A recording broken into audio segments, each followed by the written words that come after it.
Lewis Hamilton leaves everyone stunned by announcing his signing with Red Bull. Want to know why he made this choice? Stick around until the end and I'll reveal everything. Subscribe to stay informed about the latest Formula One news. The news exploded across the paddock with the force of an earthquake, reverberating through every garage, every hospitality suite, every corner of the racing world. Lewis Hamilton, the man whose name had become synonymous with greatness, the seven-time world champion who had once declared he would close his career cloaked in the legendary red of Ferrari, had signed with Red Bull Racing. It was more than a transfer, it was a shockwave, a betrayal to some, a liberation to others, a move so improbable that even seasoned insiders shook their heads in disbelief. This was not just another contract. This was the tearing down of a dream carefully constructed in speeches, ceremonies, and staged photographs. For behind all the glamour, behind the polished words about bringing Ferrari back to glory, Hamilton had grown restless, disillusioned, and wounded by the politics of Maranello. The grand promises of romance and legacy had given way to disappointment, leaving him feeling like a decorated guest in a house that would never call him its own. From his earliest days with the Scuderia, Hamilton could feel the tension. Something was always off, like an orchestra playing out of tune, subtle at first but impossible to ignore. The technical direction of the car was the clearest sign. Ferrari's engineers, guided by Frédéric Vasseur's steady hand, had built a machine that catered almost exclusively to Charles Leclerc's preferences.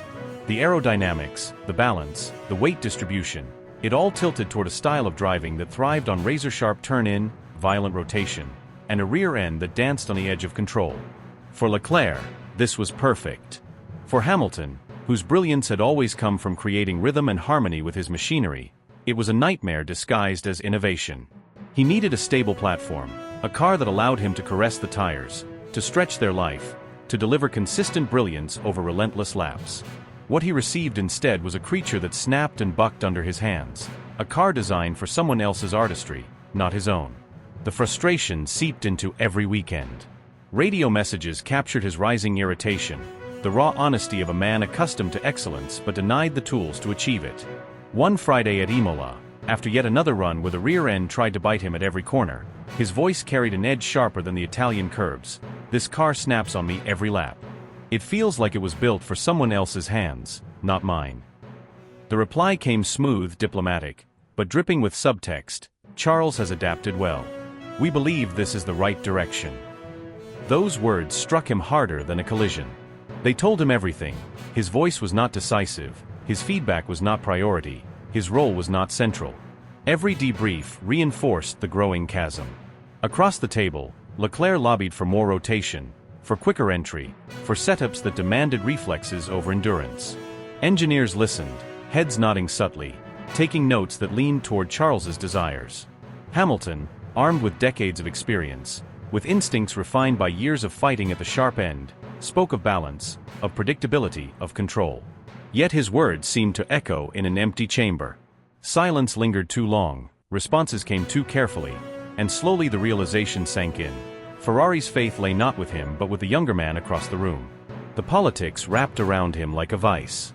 Stories slipped into the Italian press, pieces suggesting Hamilton was struggling to adapt, whispers hinting at decline, speculation that Ferrari's long-term vision was built around Leclerc's future rather than Hamilton's legacy.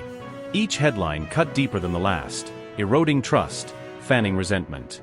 Even as he dragged the car to podiums, even as he delivered results that defied the machine's limitations, the undercurrent of cold detachment never lifted. He was Lewis Hamilton, the most decorated driver of his generation, yet inside Ferrari he was treated as a guest star rather than a leading man. The breaking point was not a single crash, not one disastrous weekend, but the accumulation of endless slights and subtle betrayals. The setups that ignored his requests. The pit calls that seemed to tilt in favor of Leclerc. The engineers who whispered loyalty to Charles when they thought no one else was listening. He had left Mercedes for the dream of glory in red, yet what he found was a masquerade, a theater of tradition where the ending had been scripted long before he arrived, and his name was never written in bold. Meanwhile, far from the glare of Ferrari's spotlight, Red Bull bided its time.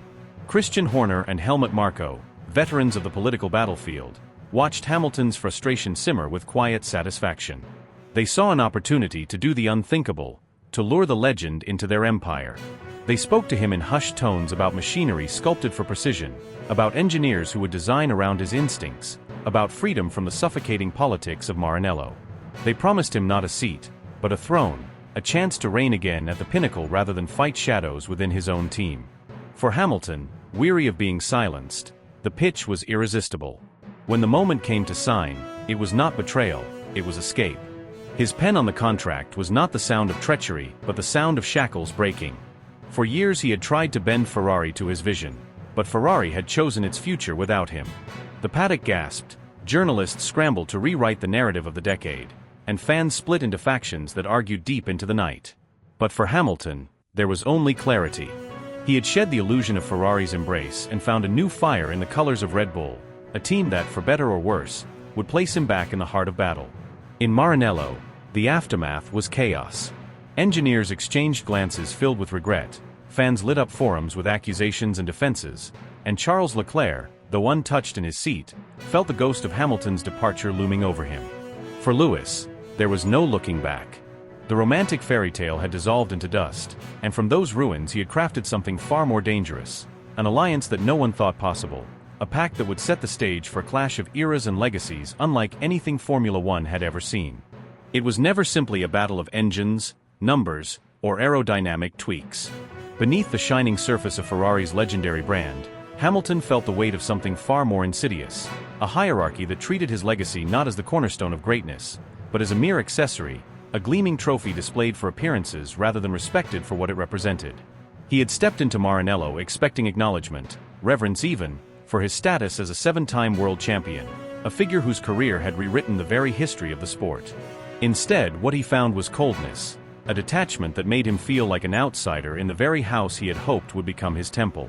That realization was poison, seeping into every interaction, every debrief, every glance across the garage. What had begun as a cautious professional understanding with Charles Leclerc unraveled with startling speed. The courtesy that once defined their exchanges disintegrated into barbed remarks and sharp silences. They no longer conversed, they sparred. Strategy meetings turned into arenas where words replaced fists, and engineers became unwilling spectators to duels of pride disguised as technical debates. Telemetry graphs were slammed on tables, statistics twisted into accusations.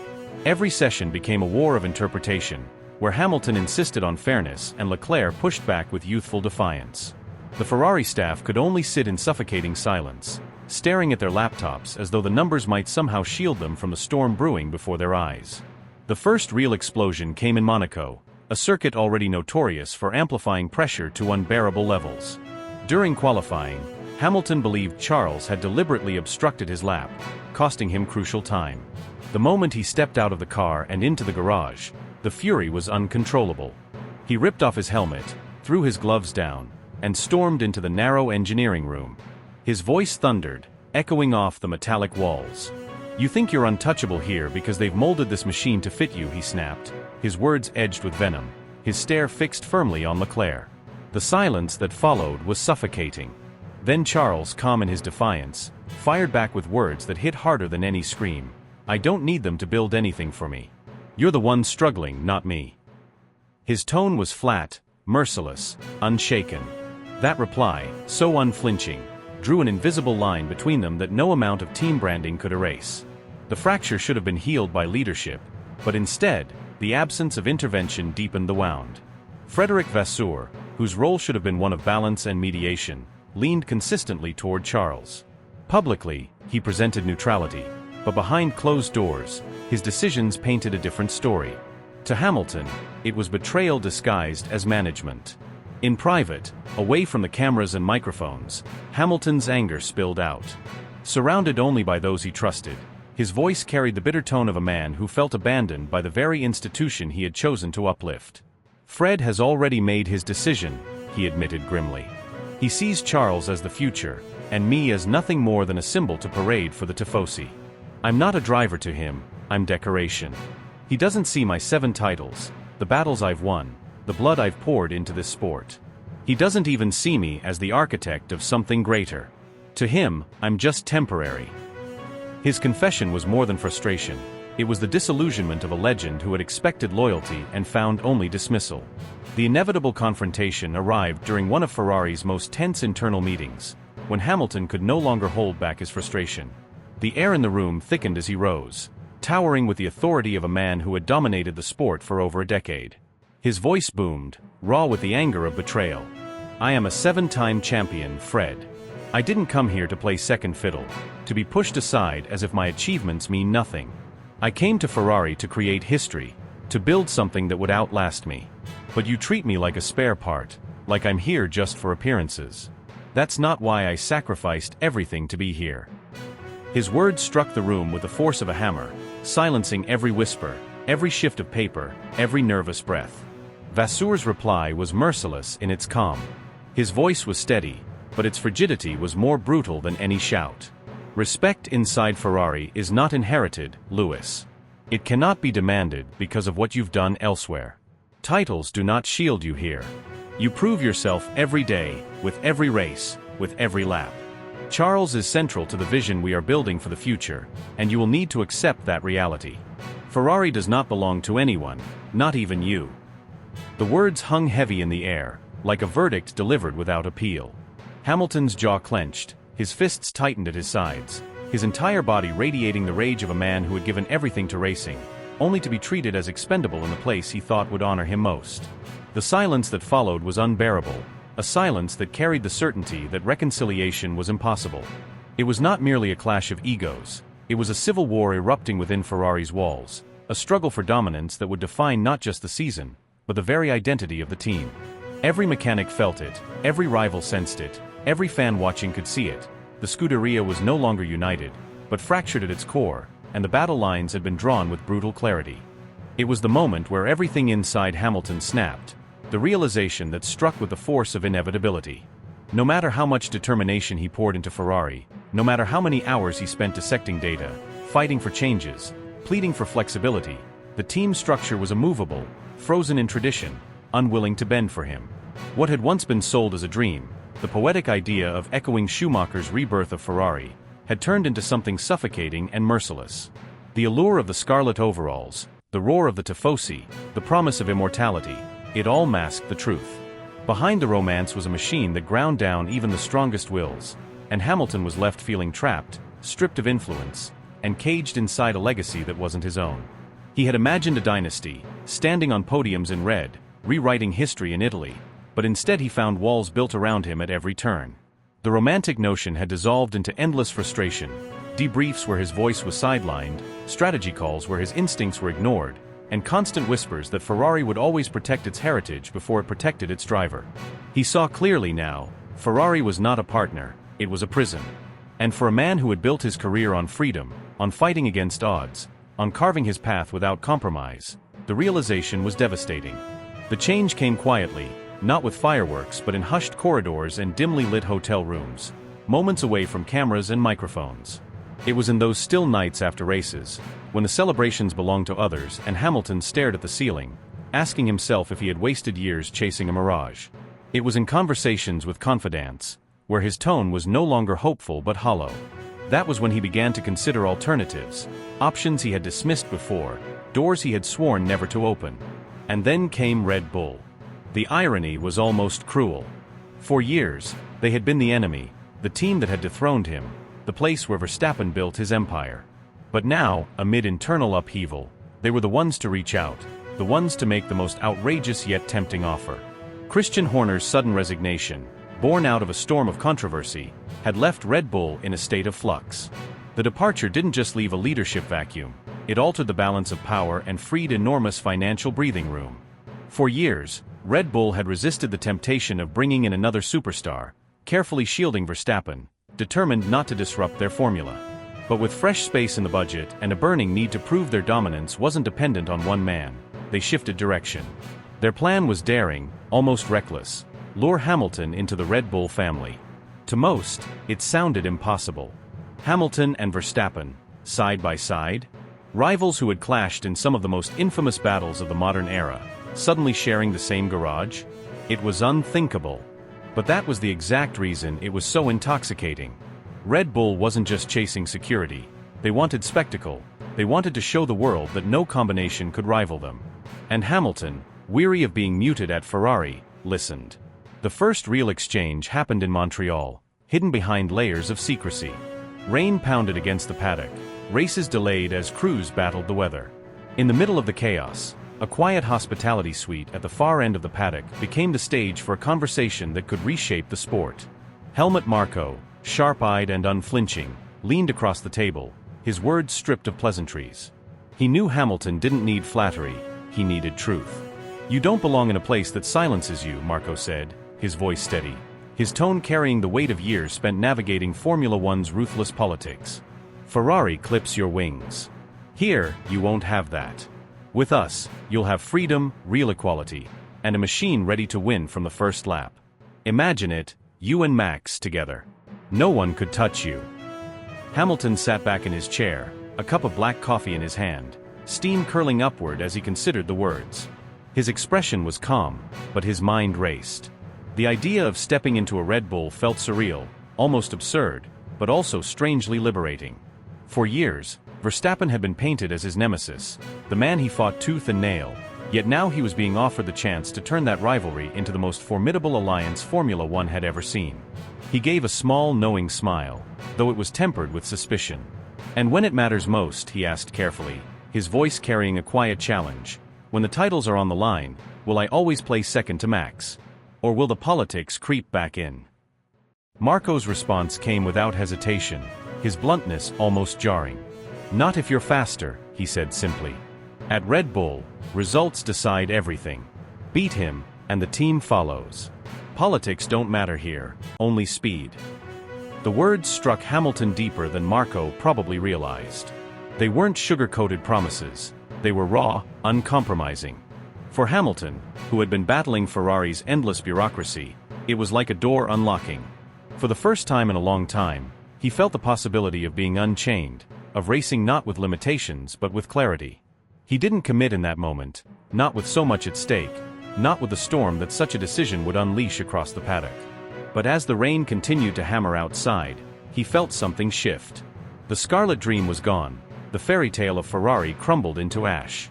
What stood in its place was something more dangerous, more volatile, and yet utterly irresistible, the chance to join forces with his greatest rival, to step into a car that could return him to the very top, to reignite the fire that Ferrari had almost extinguished. Weeks stretched on, and what began as preliminary talks over coffee and quiet phone calls escalated into one of the most heated and complex negotiations Formula One had witnessed in years. The back and forth grew relentless, each clause dissected, each demand scrutinized. Red Bull's executives, fully aware of the magnitude of what they were attempting, didn't approach Hamilton with a mere contract. They came armed with a vision.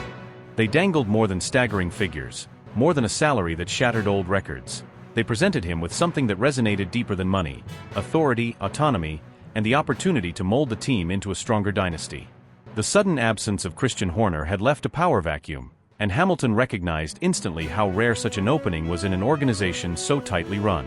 Red Bull's offer wasn't limited to racing alone, it extended into the architecture of the team itself. They assured him that trusted lieutenants from his past could be brought into the fold, engineers and advisors who knew how to interpret his feedback, strategists who had stood beside him in the firestorms of title deciders, confidants who understood how he thought not only as a driver but as a competitor. His input would be weighted not as a courtesy but as a cornerstone. His contract included not only monumental bonuses for victories and titles, but also a clause positioning him as a mentor, a leader who could shape the future talent pipeline, embedding his legacy into Red Bull's next generation. It was more than a deal, it was a promise of significance. When it was finalized, Hamilton didn't celebrate with champagne or crowds. He gathered a handful of the people closest to him, those who had seen his victories and his scars, those who knew the battles that had worn him down yet never broken him. His words to them were delivered in a steady, almost prophetic tone, free from showmanship. "This is the moment," he confessed, his eyes steady. "Ferrari wanted a statue to polish and place in their gallery. Red Bull wants a weapon sharpened and unleashed. They don't see me as decoration. They see me as firepower. And I'll show them I'm not finished, not by a long shot." His conviction sent a ripple through the room, leaving no doubt that this was more than a career move. It was a declaration of war on complacency. The revelation didn't seep into the world quietly, it crashed like thunder. Ferrari was caught flat-footed, with no chance to craft their narrative before the headlines consumed them. Within hours, Maranello was in turmoil. Journalists swarmed like locusts outside the gates, cameras flashing, reporters shouting, demanding clarity. Inside the scarlet walls, confusion reigned. Mechanics exchanged wide-eyed glances, whispers turned into speculation, and the factory pulsed with disbelief. Charles Leclerc, upon hearing the confirmation, reportedly released a sharp, biting remark to one of the crew. If he never believed, then good riddance. We don't need someone who complains more than he races. Relief and disdain mixed in his tone, exposing a truth many suspected. Leclerc had never accepted Hamilton as a true brother in arms. Fred Vasseur, blindsided and deeply wounded, summoned Hamilton one last time. His voice, usually composed and commanding, cracked with restrained fury and disappointment. "So this is how you repay Ferrari?" he demanded, his eyes filled with both rage and sorrow. Hamilton's reply was steady, cold, his delivery slicing like steel. "I repaid Ferrari by carrying dignity when politics ripped it apart. I stayed silent longer than I should have. I played the loyal soldier while battles were fought behind closed doors. But I didn't come here to play politics. I didn't come here to be a passenger. I came here to win. And under your leadership, that was never going to happen." The words landed heavy, not shouted, not theatrical, but with a finality that made argument impossible. When the announcement broke publicly, the sporting world spun off its axis. Fans fractured into tribes instantly, the debates raging in living rooms, pubs, and online forums across continents. Some praised Hamilton's audacity, calling it the boldest decision of his legendary career, a masterstroke that would elevate Red Bull into an unstoppable empire. Others condemned it as reckless hubris, predicting disaster in a garage now split between two towering egos. Analysts filled entire broadcasts dissecting every angle. Would sponsors balk? Would Verstappen tolerate sharing the spotlight? Would Red Bull collapse under the weight of its own ambition? The media storm didn't just engulf Formula One, it dominated global sports headlines. Behind the scenes at Milton Keynes, the true gravity of the decision revealed itself. Hamilton and Verstappen met face-to-face for the first time since the news broke. No cameras, no journalists, just two titans standing inches apart, the room charged with unspoken challenge. Verstappen extended his hand, his grip firm, his expression unreadable, his words a mix of courtesy and warning. "Welcome to the fight, Lewis. Just don't forget, this is my house." Hamilton clasped his hand with equal strength, holding it longer than necessary, his grin both warm and razor-sharp. "Every house can hold two kings, Max. The question isn't whether we can share it, the question is who rules it longer." The handshake became a battle of wills, a silent duel that set the tone for everything to come. The paddock vibrated with anticipation, the air crackling with a sense that something unprecedented was unfolding. This wasn't just another rivalry, this was the collision of legacies, a duel between two men who had defined an era and refused to surrender their crowns. Red Bull's garage, once the most disciplined and united in the sport, was poised to become the stage for both brilliance and chaos, every debrief a potential battlefield, every qualifying session a referendum on supremacy. And in Italy, Ferrari could only watch as their narrative unraveled. The man they once unveiled as a symbol of rebirth had walked out, leaving them bruised, humiliated, and divided. They had imagined glory parades, revival under the Scarlet Banner, headlines of redemption. Instead, they were left with questions, fractured loyalties, and the bitter taste of abandonment. Hamilton, now draped in the colors of his former rival, marched forward with fire in his veins and history in his sights. To his detractors, it was arrogance. To his believers, it was destiny. To the world, it was the beginning of something monumental, not merely a driver switching teams, but a seismic rewriting of the sport's narrative. A legend was not closing his chapter. He was starting the most dangerous, unpredictable, and electrifying one yet, right in the heart of enemy territory. The fuse had been lit, and the explosion promised to be unlike anything Formula One had ever seen.